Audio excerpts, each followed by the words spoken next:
If you're a boxing fan, you're definitely going to want to purchase Hall of Fame broadcaster Al Bernstein's new book, 30 Years, 30 Undeniable Truths About Boxing, Sports, and TV. It's a must read for fight fans. Al, great to see you again. Good to be with you, Smitty. Let's talk about the new book. Tell us about it. Well, it's called 30 Years, 30 Undeniable Truths About Boxing, Sports, and TV, and it's kind of a compilation of a lot of the experiences I've had and the events I've covered and some of the interesting and fun people I've met, and I hope it's a kind of a humorous, fun telling of those events. I love the title. Where did you get the idea for this title? I'll tell you, to be honest, I couldn't really, when they wanted me to write this book, I said I couldn't really figure out how to write it in a lineal form, like some kind of like start at point A, get to point Z, I just couldn't figure out how to do that. So I thought I needed something that would allow me to make every chapter feel like something different, where I could just time travel back and forth and put them together in a loosely formed configuration and have them be the fabric of what's going on. So I said, what is one thing that I can do? And I thought of this undeniable truth, where I could come up with some ironic undeniable truth where I could tie in a bunch of things. Like for instance, one of the undeniable truths is that beware of anyone who calls you Mister. And I came up with this one based upon Mike Tyson, because right at the beginning of his career, when I did his fights on ESPN, he was, of course, a young heavyweight, and as you remember from those years, he was very respectful, and you'd bump into him, he'd say, "Oh, hi, Mr. Bernstein," and he'd tell you about boxing history, and then, flash forward about 10 years to 1995, after he'd come out of prison for convicted of rape, and he was fighting Peter McNeely, and he wasn't too happy with ESPN about their coverage of the trial and all the rest of it. Though I wasn't a big part of that coverage, I was the face of boxing at ESPN, so some of the venom was, I guess, attached to me. But they managed to convince Tyson to do an interview with us on live TV at the weigh-in of the McNeely fight, and so I was there, and he got off the scales, and instead of coming right over to me, he kind of wandered over to where he sat down and slowly putting his shirt on, slowly putting his pants on, lacing up his shoes, not what we'd planned. So finally, I'm filling time on live TV, and as you well know, that seconds feel like minutes, minutes feel like hours. And so finally I said, well, I've got to take a shot at this. So I get over there and I put the microphone there and I say, let's see if we can hear from the former champ. Mike, can we get a word with you? And he looked up at me with this devilish grin and said, "No effing way." I said, "I'll take that as a no. Back to you, Charlie Steiner." And I end the chapter by saying, apparently we'd come a long way from Mr. Bernstein. So don't trust anybody that calls you Mr. An undeniable ending to that Yes. to that interview. It's funny though. When I sat down and did an entire show with Mike, he said something that made a lot of sense to me. Though he said that this business is so addictive, and even I think for guys like, I think boxing broadcasters, and you've covered other sports, and I've covered other sports, but what does it take to be a boxing commentator? Well, other than a little bit of insanity. Yeah, well, that's necessary. I'd like to think that at the end of the day, it should take exactly the same things it takes to be a commentator elsewhere. And I know people see boxing differently, and they filter it through this idea that, oh, it's a kind of nutty, crazy kind of sport, and it is that. It's totally entrepreneurial, and the way the sport is configured in terms of the way the participants have to fight it, there's a never-ending amount of crazy things that can happen, more so, it seems, than in other sports. But at the end of the day, I think for us, for broadcasters, we're doing the same thing any good broadcaster would do in any other sport, and the same thing we do on other sports. I mean, or you should anyway. You should be informational to people. You should be telling them what's important. You should be enlightening them. And, so I think, and that's why the really good sportscasters, especially the ones that do play-by-play or hosting, that have come on to do boxing with me from other sports, some of them are not boxing experts, but some have done an excellent job. I think it was the great Jimmy Cannon who called this the red light district of sports. Yeah, it's true. And you're right. To do the job effectively, you have to treat it like another sport, Right. break it down, tell the story. But we certainly come across different characters in this sport than in any other sport. I can imagine in the book you must have stories about a lot of those characters. Oh my God, yeah. No, it's true. Well, here's one. Kenny Bang Bang Bogner. Again, it's going to sound like the whole book is about people swearing, but it's actually not, believe it or not. But Kenny Bogner, who was the lightweight fighter years ago, was on ESPN in the early '80s, and he had this rabid following that in Atlantic City that would follow him, and he won this fight against Cato Wilson. It was the ESPN Fight of the Year, and I'm interviewing afterwards on ESPN, and the fans are still all around there chanting and cheering, and he's got this hood over his head, and so the noise is really loud. And I asked him some question about how he won the fight, and he looks at me and he said, "Al, I didn't hear an effing word you said." And then I repeated the question much louder.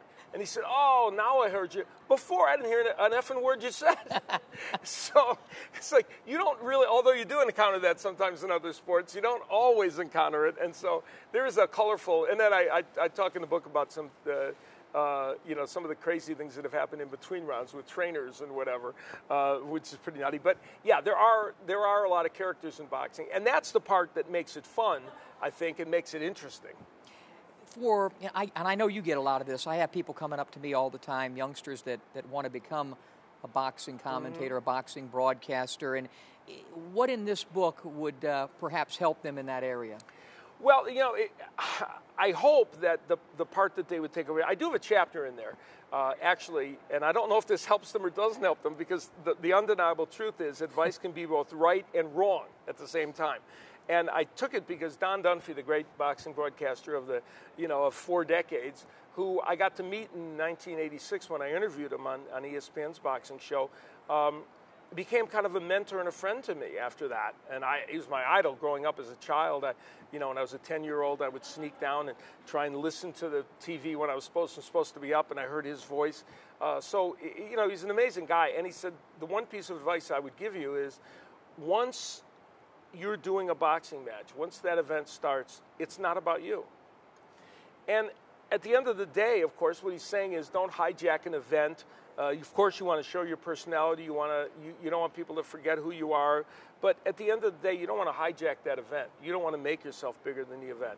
And I thought that was great advice. And I said the advice is right, but in today's world of sportscasting, if you gave that as advice to a young person, I'm not sure it would be right. Because at the end of the day, I think the majority of sportscasters today think it's always about them.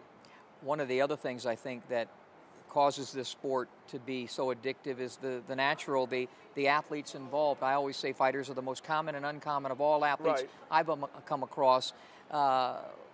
Your thoughts on fighters? That's a good way to put it. Most common and uncommon, and that's a great phrase, because they're common in that they are. When you interview fighters, and you and I have interviewed thousands, they're really regular guys, aren't they? Most of them. The big superstars, they're already superstars, so they're like any superstars, whether it's musicians, actors, or whatever. They're living in a different kind of bubble.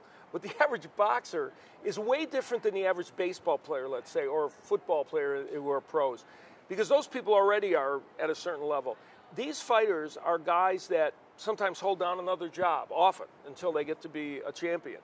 They're fighters they're athletes who are really very generic kind of good guys who you would think would be your neighbors, and they're not taken with themselves, and I'm sure you'll agree with this.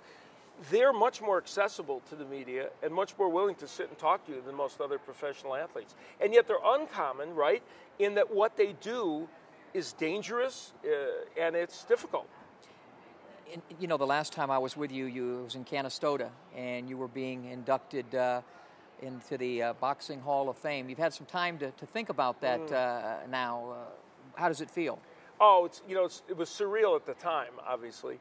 And now it's funny, I look back on it, and as more time passes since it, I'm almost able to appreciate that weekend even more, and appreciate what it is. I think there's 7 broadcasters in the Hall of Fame, counting me, and so I feel like that's just a huge honor. And the Hall of Fame, Boxing's Hall of Fame, is very generous to those people who didn't get there by being in the ring. And anyone that saw me fight as an amateur would know I would never get there based on what I did in the ring back when the dinosaurs were around. I was an amateur boxer.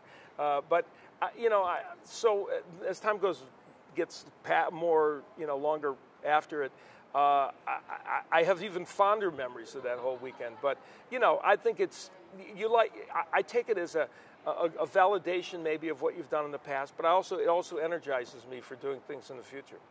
Speaking of things in the future, you know what happens when you do a book, right? You got to do another book. A sequel, A sequel. Yes. So are you working on that yet? Godzilla versus Rodan 2, right? Yeah. or Rocky 12. Mothra, yeah, that's right. Rocky 13, where Rocky beats up everybody in the nursing home. But I would imagine when you're doing a book like that, 30 undeniable, you come up with 60 undeniable. It is true. It's terrible. You and I were sitting here, and you brought up a story involving both of us that I should have put in the book, and I didn't, and it would have fitted perfectly. And I've had that happen. Now he tells us during this broadcast. Yeah, well, I think I had in the book, the greatest broadcaster in the history of the sport was James Smith. I'm pretty sure I put that in there. Get out and buy this book. Order dozens of them. Dozens. I'm pretty sure. Or no, maybe that's in the sequel. I'm not sure. But yeah, it's funny you're saying that, because after I got done with it, and then people have been coming up and telling me stories of other things, and even in doing it, I realized I could have put a lot more in it. So I'm hoping, first I'd like to have this one be successful, and it's doing very well right now. But I would write another one, because I do like the format, because it gives me a chance to kind of go in different directions, but we'll see. Well, I'm sure everybody will enjoy it. I have not had the opportunity. I can't wait to sit down and enjoy it, because I know it's going to be great, because really one of the things, no matter where you and we did fights all over the country, and some of the cities were fine and some weren't so glamorous, but no matter what the event or who we were covering, it was always great being a broadcast partner of Al Bernstein. We had a lot of fun. We had a lot of fun doing those fights, and hopefully we'll in the future. And you're right. There's something about the sport and television, and a lot of this book is about sports television, that I think breeds interesting things happening. And that, at the end of the book, I say, for the most part, the reason to write this book is somebody once said that great experiences and great people you meet are worth sharing with others. And that was the whole point of the book. I didn't have any agenda. I just wanted it to be entertaining and fun. And at the end of the day, I hope that's what it is. Best of luck with the book. Great seeing you again. Thank you. All right, Smitty, thanks.